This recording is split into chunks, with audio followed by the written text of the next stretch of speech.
A former top brass in the Atlanta VA Police Department is now off the job more than 2 years after a woman accused him of sexual assault. The deputy police chief had remained on duty even though an internal investigation raised questions about his honesty and found his accuser, quote, accurate and truthful.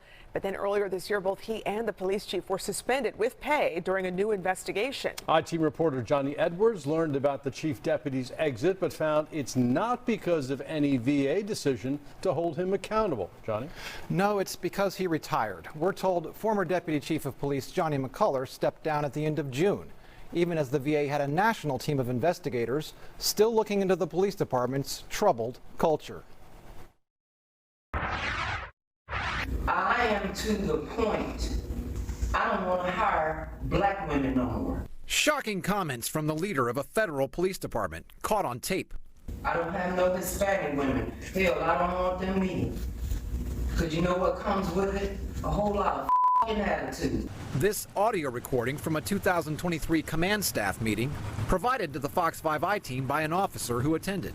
I'm the only one with the attitude in this place. Me. With former and current employees telling the I-Team that recorded diatribe by the now suspended police chief just a symptom of much bigger problems within the Atlanta VA Medical Center's police department.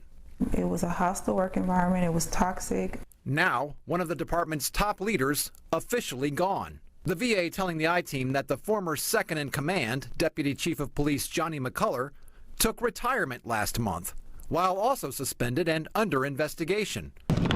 For Jackson, a single mom and Air Force vet who lost her job with a private security company amid the turmoil, it's too little, too late. I was hoping that,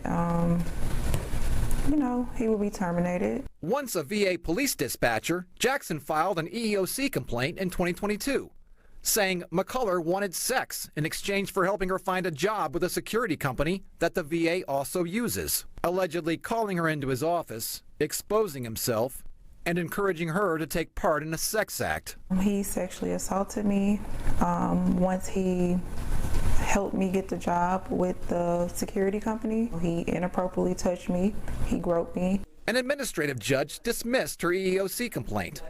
But when the VA's Internal Affairs Office looked into her claims 2 years ago, it came down on her side, calling her reports accurate and truthful. While staff reportedly described McCullor to investigators as vindictive, condescending, toxic, adding that the deputy chief's behavior created the appearance that he had a romantic interest in Jackson.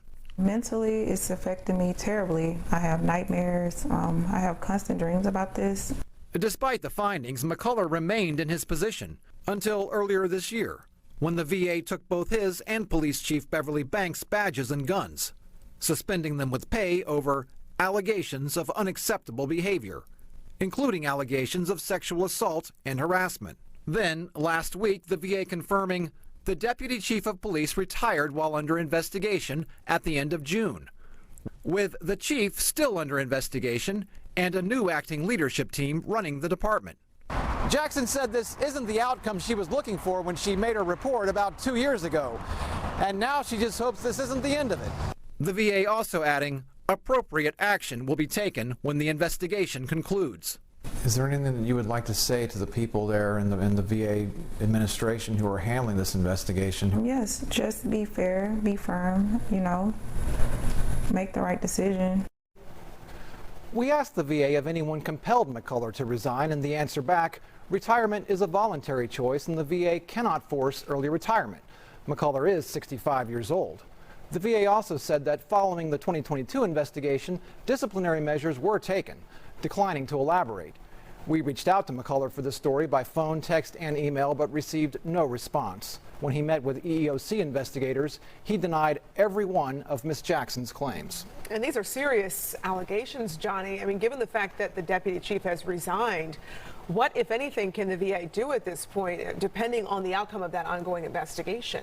Well, apparently nothing. The VA says they can't stop an employee from retiring who wants to retire, and once someone is separated, they can't take any action against him. So this is pretty much the end of it, it looks like. So his retirement will not be affected or anything like that if the investigation proves some wrongdoing? Not that we're aware of. If that's the case, no one's saying so. Wow. All right, I know you'll keep us updated on anything that comes out of this. Absolutely. Johnnie, thanks. Thank you.